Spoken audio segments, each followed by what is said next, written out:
Hello and welcome to episode 11 of Injury Time in the Dynamo Football Book Club. My name's Al Bond and I'm with a beautiful Beanpoles, 6'3" of John Coughlin. Johnny, how you doing? I'm doing very well, Al. And just full disclosure, I'm a shade under 6'3". It would be false for me to claim that I was 6'3". If you were to witness him in person, though, his stature gives him extra height, like genuinely a magnificent specimen. Yeah, and for this draft, Johnny, I think that possibly your Beanpole status gives you an advantage because we are doing a 6'5" and above draft, and I presume you know how these people think, Johnny. Yeah, I guess I've got better perspective or something, yeah. I mean, I'm just here looking up, going, "What's going on with you people's brains?" I can't get inside their minds. I can't understand. Begovic can't hold it. Jerome back across goal. Surely in. It is. Nikola Zigic. And Birmingham City have won this match with less than 30 seconds of stoppage time remaining. Okay, Al, I'm going to ask you an obvious question. And there are two answers. Tell me the tallest goalkeeper and the tallest outfield player ever to play in the Premier League. All right, well, I'm gonna have a guess here. The goalkeeper is it Forest? Is it Carlos Miguel, 6'8"? Unfortunately, this is a disappointing enough answer. No, it's not. But I accept one of two, but it's neither of them. Do you want to give me another? I'll give you a clue. He's Romanian and he played for Manchester City. It's Pantilimon then. Yeah, well, the answer is actually Shell Sharpen, who played one game for Brighton, but that kind of sucks. Costal Pantomilum. Yeah, he's the tallest at 6'8". That guy Sharpen is 6'9". And who's the tallest outfield player? Ooh, I don't want to give away some of my answers here, Johnny. You tell me. Lassina Traore. Traore. And how tall was he? 6'8", and he's a forward who briefly played for Everton. Do you remember him? Not at all. Not at all. Okay, and then while I've got you, one more question. Who's the shortest ever to play in the Premier League? Got to be Alan Wright. So Alan Wright was tiny. There was a famous story about Alan Wright bought a Ferrari and he had to take it back when he was at Villa because his feet didn't touch the pedals. I think he was 5'3", but then I guess Sean Wright Phillips has got to be up there. And who's that Lamptey at Brighton? He is also teeny tiny. Well, we should be doing a small person draft for you because, yeah, Lamptey is the smallest, 5'4", 163 centimetres, and Alan Wright is similar, but it seems he might be a shade taller. Oh, mate, I've got my short people footballers down, Johnny. And who do you think was the tallest player ever to play for England? I'll give you a clue, Al. We have passed him out. We passed him out for at least one day in the England football podcast charts. It is Crouchie. It is Crouchie. I just wanted to shoehorn that little nugget in there. Well, this was fun to research, Johnny, and I've learned some fascinating things. It's very hard just to look up tall footballers because you just get the same old names. This fucking useless prick, 6'11". I don't care. Is he good? No. Like, oh, mate, I've read so much about some Scottish lad called Miller. I don't know why I said it like that. I guess it's presumed Miller, but it's spelt with an A. But yeah, who's like 6'10". He played like 3 games. Oh, mate, he's all over the internet, though. So yeah, that was hard. But I also learned some absolutely fascinating statistics about tall people. First of all, I'd like to apologise to every tall person who I've ever said you should play basketball. I really am sorry. I have said that to tall people, and they must hear that all the time, and I apologise. I know I've said it, and I'm an idiot. Why have you had this Damascene conversion on tall people in basketball? I remember, I'm going back to Cambodia, Johnny, we met a really tall guy, and he was like pushing 7 foot. And I must have had a few drinks, and I was just kept going on at him. Poor lad. He didn't look athletic at all. Not at all, but there was me going on. But here we are, Johnny. So here's an interesting stat. It's not related to football. And I heard some pretty wild statistics about this. Between 3 and 10% of people who are over 7 foot tall in America have played in the NBA. Some figures say 3, some say 10. Some people even go as high as 17%. but it's a safe between 3 and 10% of people who are over 7 foot tall in the USA have played NBA. And here's another. Seems like you should stick with your thing about tall people in basketball then. But go on. But they don't want to hear it, do they? All right. So if you're 6'3.5" above, you are in the 99th percentile. In the United States, there are 5,300 people over 6'10". There are 26 people in China over 6'10", and there are only 3 people in India over 6'10". But the Netherlands, population of 20 million, has over 1,000. Ooh, baby. Tallest country in the world, yeah. There you go. On the topic of America, I studied in America for a year, and I remember you would see the basketball team coming through campus. It was wild, man. They just, you would see them from fucking miles away, and everybody would just look. They were just so huge. And they weren't just like beanpole guys, you know, they were tall and big, thick guys and like skinny guys and everything. It was like Space Jam. When I lived in Brighton had a basketball team, and they were called the Brighton Towers. That doesn't sound right now, does it? What fucking tower? Anyway, but they had a sponsorship deal with a car manufacturer. Do you know what the car manufacturer was, Johnny? It was the fucking smart car. They had all these basketball players getting little smart cars. It was like that Simpsons episode. Yeah, exactly that. Does my car look amusing to you? This is the largest vehicle I can afford. Yeah. Anyway, so for this draft, Johnny, I fear there is a killer, right? It's all going to be in the coin toss. There is one player who is very much, who is going to absolutely ruin this draft, but we're going to, well, let's see if you've identified him. I suspect you have. I'm not sure I have. Oh, well, there you go. Lovely. Well, I don't want to give too many clues away. Yeah, Maradona. You can't pick your fucking famous Maradona this time, can you, Johnny? No, there's no Maradona in this team. I'm frantically typing here into the internet, asking it. Well, no time. Let's get started. Have you got a coin? Don't worry, Johnny. I have. Okie doke. All right, I'm going to toss the coin, Johnny. Who's going to pick first on the draft? So just to relay the rules to anyone who doesn't know, myself and Johnny will both pick 5 players who are over 6'5" in height, and AI will decide the winner. Gladiators, ready!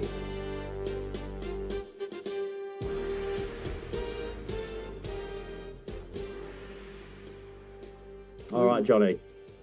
So Okay. I'm gonna I'll call toss it in the the air. coin. Heads or tails? Call. Heads.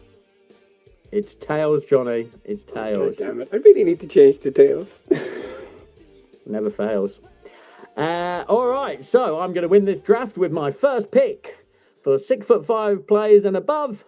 Zlatan Ibrahimovic. I'll have Zlatan. Thank you, Johnny. He's 6'5". 6'5".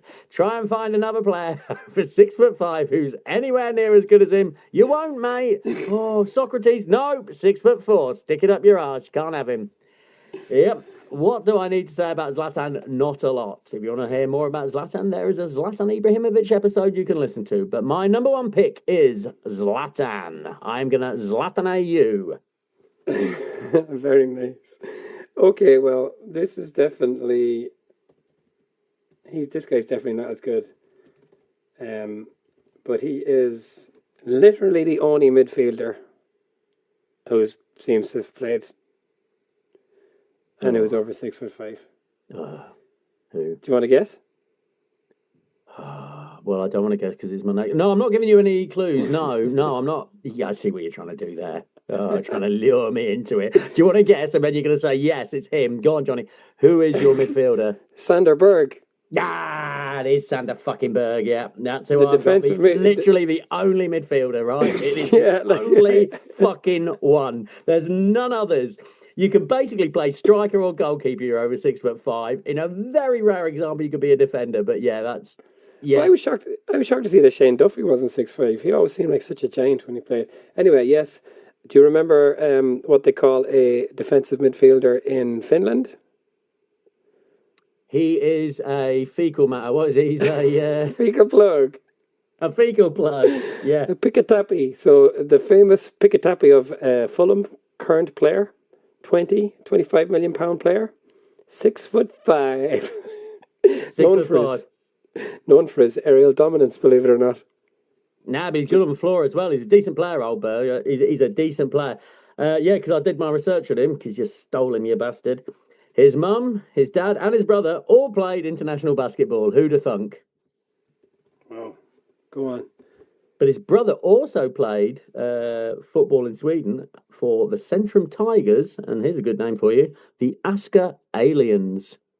Oh. Aliens, eh? Aska. How is Aska spelled? You'll have to ask her. Asker. Because the team I played for when I was a kid in both Gaelic football and soccer was called Aska. There you go. Oh, no kidding. Yeah. All right, well, that's a good one, Johnny, because there's going to be a gaping hole in the middle of my pitch. Like, no question at all about that. Okay, well, here you go. My heart pick of all picks. One of my all-time favourite players. I'm going for another striker up front. I'm having Jan Koller. I absolutely love this lad. Back from my Pro Evo days, he was an absolute favourite. Played for Borussia Dortmund. He's the all-time leading Czech scorer. 55 goals in 91 games for the Czech Republic, Czechia as it's now called. 199 goals in 483 games. The man looks like a fucking slab of granite. Like, his face is so big.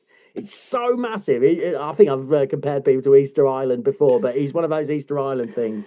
An absolute monster. I didn't realize his scoring record was so amazing. But go on, sorry. No, I didn't realise it was that good either, because he does look like just a bit of a lump. But here's a funny thing. As I say, he was a favourite of mine for many years on Pro Evo, and I would always do that. And I was researching him. He was going to be my number one pick until I saw Zlatan.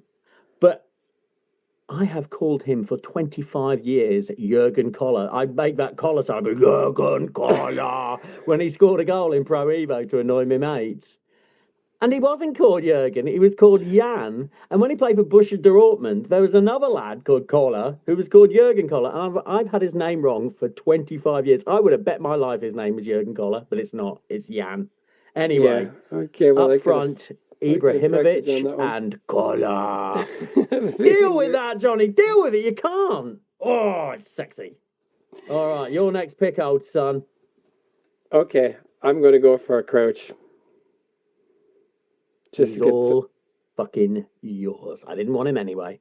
Yeah, I don't think I want him either, but another player that we have done an episode about. And yes, what's indeed. there to say about what's there to say about what Crouch? Is there to say about Crouch? No. Well, we can say that sometimes his podcast is less successful than ours. Just to talk about Peter Crouch's podcast, right? I did used to listen to that, but it is pretty hard work. But there was one episode, and it was the most self-flagellating thing I've ever seen in my life. So for some reason on Intellectual Radio 4, they reviewed the Peter Crouch podcast and got some well-to-do people to listen to it. And then they basically just slagged it off. And the fucking Peter Crouch podcast ran with it. They were like, listen to these criticisms of our podcast. There's people reasonably big. I just can't really bear this laddish banter again and again. And they're guffawing like absolute howling hyenas. It's dreadful. And then they're listen to them slagging us off, saying we sound like fucking idiots. It's like, what are you doing, man? And that was like basically the last time I ever listened to it because it made me feel stupid. Anyway, yeah, good. I remember, kind of liking Crouch when he was a player, but he really did lean in. He did really lean into the whole kind of laddish thing, didn't he? And he's not Banner boy, Banner, yeah, Banner. He's all right. It's one of his co-hosts is just an absolute nightmare. He's an old Radio 1 DJ. Pretty bad. How many goals do you think Peter Crouch scored in 42 England caps? How many goals do you think he scored? 19. Yeah, 22, more than 1 and 2. That's not a bad return. Yeah, that's not bad at all. His Premier League stats are less impressive. He scored 108 in 468 Premier League appearances. And I'm going to ask you, Al, how many of his 108 goals were scored with his head? Now, he has scored more headers than any other player. I know that's a fact. 65? No, I'm going to take that back. 42. Oh, so close, 40. Oh. And can you imagine in China, at one point, that would have meant 80 goals? Yeah, that's it. Like, that much more valuable. He should have gone in a time machine and got to play in China. Okay, on you go. Let's hear your third player. All right. Well, I'm gonna tie this down, like, because I'm only picking elite players until I don't. That'll be my next pick. Yeah, I'm gonna go for in goal, Thibaut Courtois, 6'7". I didn't know he was so big. 6'7". He's still only 33. I'm pretty sure Courtois was playing in the 90s. Man, he's been around forever. Like, forever. He is the spitting image of my younger brother. Oh, really? Yeah. No. So you get to be played by George Best, and your brother gets to be played by Thibaut Courtois. Unfortunate. Yep. There's not much to say about it. He's quite a salty fella, old Courtois. I remember him calling out Jordan. What's the England goalkeeper called? Jordan. Joe Hart, Jordan Pickford. Yeah, Pickford. I can remember him calling out Jordan Pickford's small little arms, which that's not really part of a goalkeeper's union, is it? His problem is his arms are too short. It's like, fucking hell, burn on a goalkeeper. That's horrible. And also, he's really into motor racing. Ugh. And he's got his own Formula 4 team. Oh, what a way to spend your money. Ugh, a Formula 4. And they're really tiny, all those drivers. Yeah, he did compete in some sort of F1 but it had to be virtual. He had to do it on a computer because he's just too tall. Maybe he could create like a giant F1 league so he could compete in it. Yeah, don't get interested in it. It's like the number one sport in the Philippines. It's basketball. No, don't do that. Don't do that. Pick another sport. I think his mother maybe represented the Netherlands in volleyball. I have that in my head. Well, he's from Belgium. Well, maybe they are close. They are close enough. Sorry, Belgium. Yeah. Anyway, okay. Well, yeah. I think he was the best choice of goalkeeper, but I've got bigger problems. So my defender is going to be Joel Matip. Oh, Matip. He's 6'5", eh? Yeah, I'll tell you all about him. Now, Matip was an undercover cool guy, right? I believe. Everybody loved Joel Matip. I believe everywhere he goes, people love him. I just think everyone loves him. Yeah, okay. On what basis? Like, he's just a nice fella. Yeah. I don't know what I base that on now. Like, but I'm sure I heard rumours like when he left Liverpool. You know, there was a big hole in the dressing room after that. Do you remember when he scored that own goal against Spurs? Do you remember? I think they'd been down to 9 men, and he scored an own goal, and his face was a picture, like absolute devastation, as much as I've ever seen in a footballer. Anyway, tell me more about Joel Matip. So he has played 27 times for Cameroon, but he was born in Germany. There you go. And he played for Liverpool for 8 years, 150 appearances, 9 goals. And it does say here that he was praised by Jurgen Klopp for his professionalism and loved by Klopp, often described as humble, professional, and underrated. But he was known for his physical presence, but also his ball playing ability. Did you know that, Al? No, he was good, and he was a free transfer. I think when they go over like some of the best free transfers ever, he was up there. Like 8 years, not really a name that sticks in the mind. And I was overshadowed by Van Dijk a bit, but yeah, solid player. Well, I think he might be the one that really binds our team because that's the thing about these draft teams. It's more about the team than the individuals that make up the team. Yeah. Well then, Johnny, let's talk about my 4th pick then, shall we? In defence. Oh, this is a heart and head pick. I'm going for Nikola Milenkovic, the Serbinator and current Nottingham Forest centre-back. This man is a fucking beast. He just took, like, the shittest defence ever and turned it into a magical defence. He's like one of the best signings ever made by Forest. He's the highest paid player in Forest's history. 175 grand a week, apparently, but worth every penny. Absolutely a beast. And he says in Serbia, people do not play for enjoyment. They play to win. He fucking plays to win.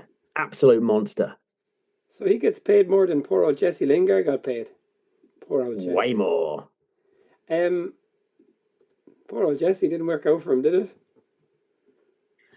It's a funny one, that, Johnny, because I think we worked it out, but he got paid like 4 million in wages, and he was like there, he was buzzing around the team, even when he was injured, he was there like celebrating. I think he played a part in Forest staying up that first season. Not an integral part, but a little bit. I wish him well, Johnny, I really do. He just seems like a nice kid to me. And apparently he's doing all right in Korea, but so he fucking should, right? I mean, he's quite dropped down in standard, isn't it? Like, yeah, he does seem like a nice enough fella, to be fair, but there is something a little bit comical about him.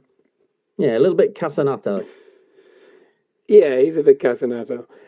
Okay, so, you gave me those stats earlier for different countries. Did you get stats for Serbians? Because Serbians? I imagine, yeah. There's probably 1,000. So, yeah, I did not get stats for Serbia. Well, I'm going for, I like to keep my tall players very tall. 6'7.5" Nikola Zigic. Do you remember him? Yeah, I do. I like him. He played for Valencia for like 3 years, but then he played for Birmingham for like 5. But yeah, I need a few goals in this team. He's not quite Zlatan, but you never know.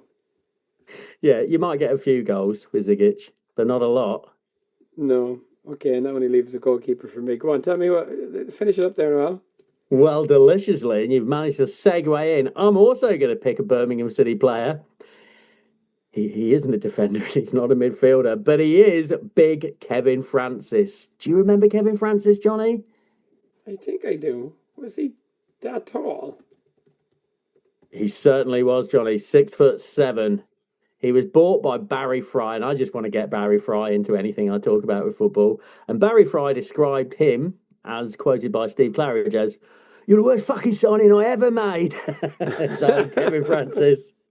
But he was all right. 21 goals and 80 appearances for Birmingham City in the, I think it was the late 90s, early 2000s. And here's the thing, Johnny. I was looking him up. His daughter plays netball for England. Like, every fucking footballer's daughter plays netball for their country, right? I think I always look it up. Like, there's always basketball, netball, and volleyball. Always, like, their kids are involved in. Mark Kinsella, who played for Ireland in the World Cup in 2002, his daughter, she represents England in gymnastics, which I find very impressive for some reason. How do you say it? Kinsella? Yeah, Kinsella is what you'd say, yeah. Yeah, it's always Kinsella, that's what I always thought.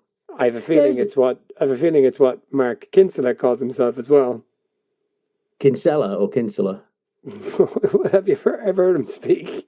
He definitely calls himself Mark Kinsella. Oh, he does? I don't know much about Mark Kinsella, I've got to tell you. Well, like his daughter is a gymnast in England, yeah, I know that much. Yeah. Okay, well, the goalkeeper area obviously is one that's got it's a bit easier to pick goalkeepers this height, but yeah, I think you got the best one. And then there were two other ones that I thought were really excellent, and that was Peter Cech, but I'm not going for Cech. I'm going to go, because it's more of a hard pick, I guess, is all, Edwin van der Sar. Good old keeper. Oh, he was a big lad. A big lad with big old flappy ears on him and a terrible haircut. Yeah, no kidding. Did he look less like a professional footballer than almost any professional footballer ever? Yeah, he's a funny looking dude. I mean, I guess Crouchie would be there too as well, just not looking like professional footballers. And I guess the height plays a part. But at least Crouchie tried to pretend to be a bit slick. Whereas, like, yeah, old Van der Sar was like a 60-year-old man when he was 25, wasn't he? Yeah. Isn't he? Is he the chairman of Ajax? At least he was, or football director or something. Yeah, they love a bit of that. That popped up into my head or something. Yeah, he's like head of director of football. Yeah. Okay, well. What should we call our teams? Bondi's Behemoths, we're going to have up front. No, we'll go from the back. In goal, Thibaut Courtois. In defence, Nikola Belenkovic. In midfield,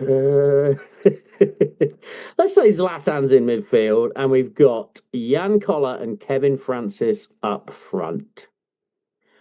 For the Cochran, The John's ginormous giants. In goal, freakish looking Edwin van der Sar. In defence, Joel Matip, ball playing Joel Matip. In centre midfield, where he will be by himself in the entire pitch, because no one else will be in that entire part of the field, is Sanderberg, and up front, Peter Crouch and Nikola Zigic, the Bigic Zigic. oh yeah, maybe your midfield's going to do you wonders here. Well, what does AI make of this? I know this is exciting, folks. Here we go. Johnny's tapping away intently. Hopefully not cheating. There's no real way of knowing, folks, if he is cheating at this point. We're going to assume he's not. But by the way, maybe a salient question in five-a-side. Can we score inside the box? It's a big one for the Giants game, you know. Yeah, is the ball allowed to go above shoulder height as well? It better fucking be allowed to go above shoulder height. But thinking about genetics in football, yeah, there's a lot of footballers who have, volleyball or netball daughters, netball sisters. Are there any women's players who have football playing dads? Not that I know of yet. There's that girl, Lauren James, right? It's a sister of your man, Reece James. Clive James. But yeah, okay, you're saying... But did her dad play football? I don't think so. You know, Trinity Rodman, of course, her father didn't play professional football, but he was a professional. He was a professional athlete. That's a good one. Yeah, I mean, that's good. But again, I don't think there's any footballing females who have been sired. This is dodgy language. Sired by... good God. Who have famous footballing dads, though? I don't know. Readers, let me know.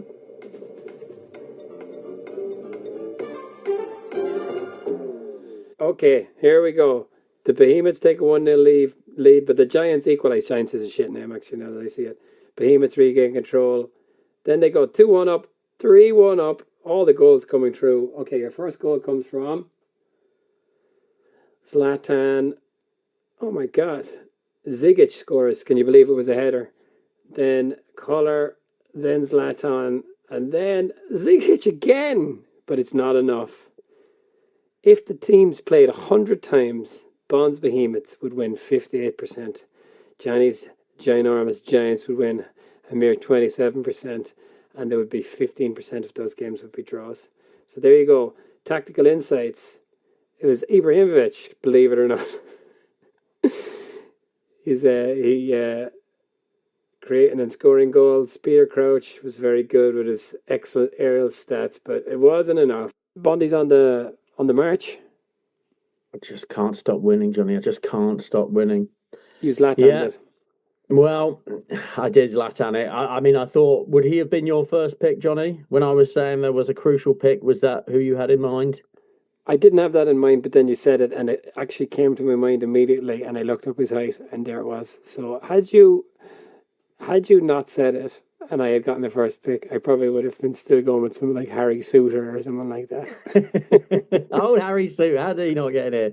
All right, well, there you go. Once again, a deeper understanding and insight into football wins the day here at the Dynamo Football Book Club Injury Time.